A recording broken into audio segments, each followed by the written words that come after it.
Welcome back to another episode of Piping Up. Today we are just a little bit outside of the city of Harrisburg. We're in the across the river into Camp Hill, and this is Christ Presbyterian.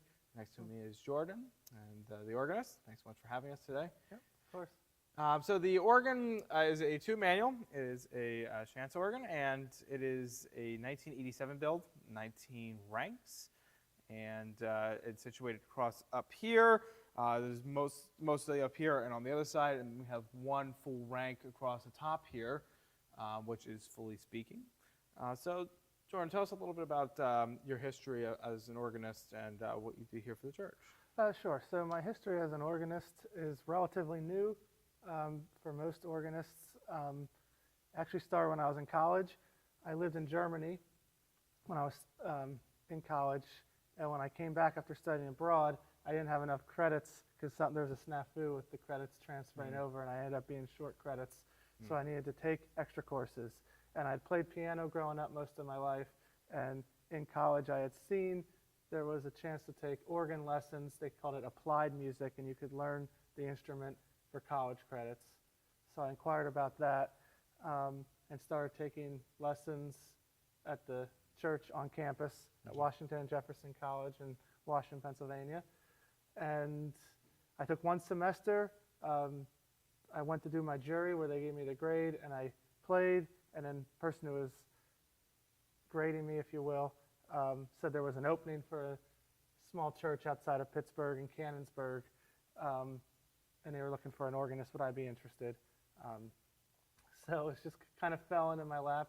I was not very experienced. I wasn't really comfortable. I didn't think I'd get the job, but I went and I played, met the pastor, and they ended up giving me a chance, even though I told them I was unexperienced and no real musical background. I don't even have a music degree, to be honest. I own my own business. I'm in logistics business, so this is kind of like a part-time thing. Exactly, it's part-time thing.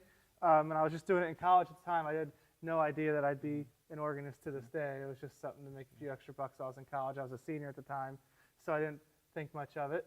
So I played at that church until I graduated, which was in 2012.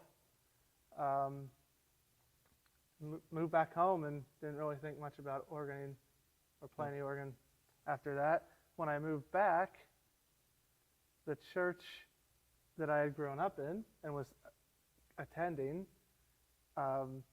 their organist had retired, and they were between people.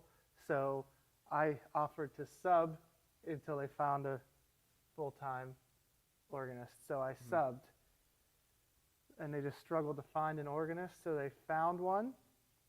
So then I was kind of off again, and about a year or so, and then she ended up moving on. So I was a substitute for a second time in my church, and then when they were trying to find someone else, they found a music director, someone who would direct the choir, but they didn't find an organist. So I said I would stay on as the organist, and then it was just me playing the organ and a music director. And that went through a couple music directors, and then my original piano teacher, who had taught me piano at that church, she came back on as the music director, and she was the organist when I was a child. So I said I would step by and she could do the whole thing. She only wanted to do that, the choir directing, that is. So I stayed on, and then she ended up retiring, and the church said, why don't you just stay on as the choir director as well. So I kind of just fell into that as well. So I did that until 2020. This was Calvary United Methodist Church in Lemoyne, Pennsylvania. During COVID and a pastoral change, our church closed, and so then I was not playing at all. And then almost a year went by. There's a knock on my door. It's my neighbor. She attends a church in Camp Hill, just down the road. The organist wants to retire. They're looking for somebody. I hear you play the organ. Are you interested? That was my next door neighbor who attends this church we're in. And I came down, and I played for them, and started here in September of 2021. And the rest is history. And the rest is history. Yeah. But I am it's more of just a passion for me. I don't have a music degree. I never studied organ beyond one semester. Just in a college. full-on type hobby, I guess you could say. It's a full-on top hobby. So Yeah. it's something I would do for free because I Yeah. love doing it. And, Yeah. you know. Yeah, and we talked a little bit about this off camera, but your one thing that you are not a fan of with this organ is the fact that it has swell shades, but it doesn't have that for the grate, which makes it a little bit difficult for you. Just for dynamics in general, and for one of the songs you'll hear Nimrod, which is a deeply expressive piece. It'd be nice to, you know, have the ability to do that. So I do make work of the shades a lot on the swell in the beginning of the piece, but when it starts to build up, I just rely on adding stops and removing stops for sound. I can't really do subtle volume changes on the grate. Yeah. So on this organ, there's not much history known. Unfortunately, there's not many people in the church that would be able to back up any of the history of the organ. We'll tour a little bit of the chambers in a little bit. The right directly behind us is mainly the pedal and swell divisions, and then the grates on the other side. And then obviously we have the full one rank in front that is completely open. And obviously, I mean, it fills the space quite nicely. It really does. But this is, so you've been here for a couple of years, and you've had, I would assume that they had a couple organists prior to that for the church. So, but not much to go on history-wise. Yeah, so I, like I said, I can't speak too much to the history. I can say with relative certainty that I'm the third organist to play this organ. I believe it was put in the early 90s. Yes, 1988 or 87, I believe it was one. Oh, 87. 87 or 88, yes. Okay.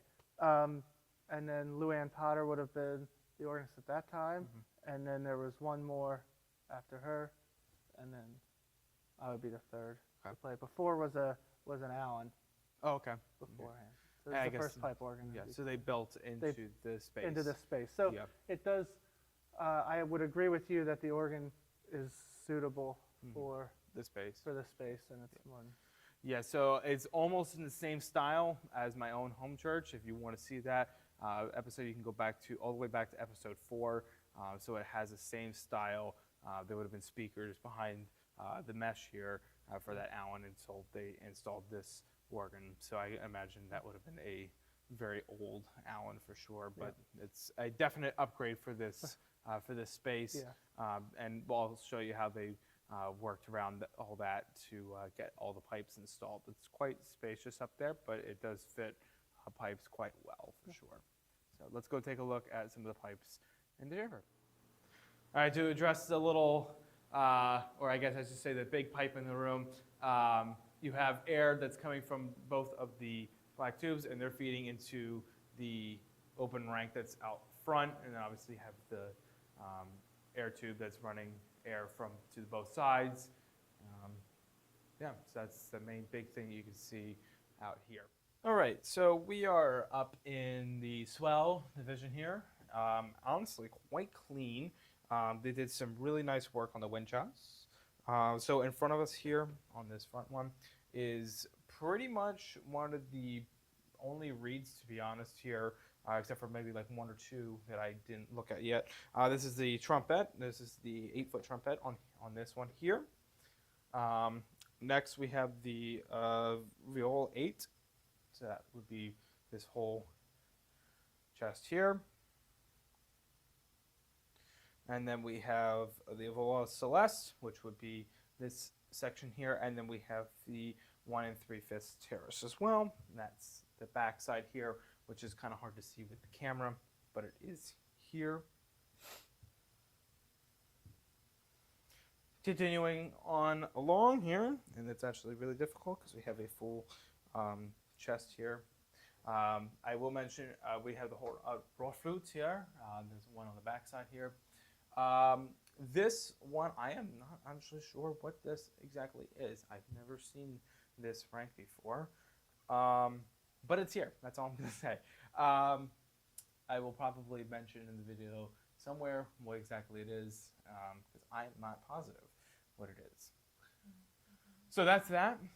That's on this chest. And then obviously we have a full amount of wooden pipes in the back, pedal pipes in the very back.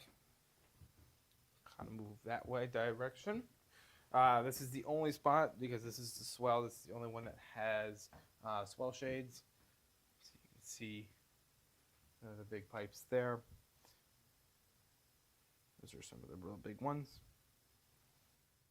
Alrighty, we are now in the grate chamber with some pedal in the back.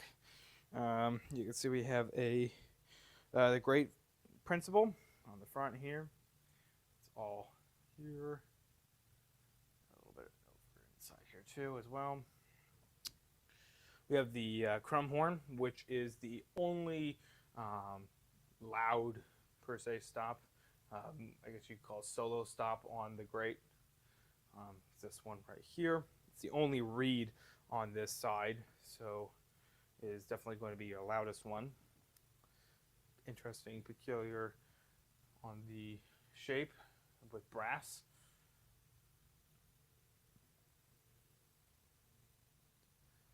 Holzge duct is the next one, which is right here, all the way this wooden one here. All that. You have the 8-foot octave, the next one here, getting into more of a darker area. Still see well. Some lighting in here. Couple flute is the next one. It's the one with the cone shape.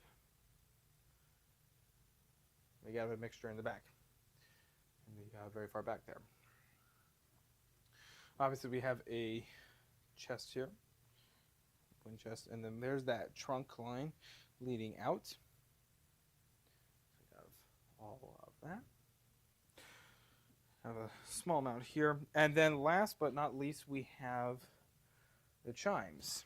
This is right on the front, right before you go back downstairs, and then obviously we have pedal pipes and just a very small amount of work there to make it fit.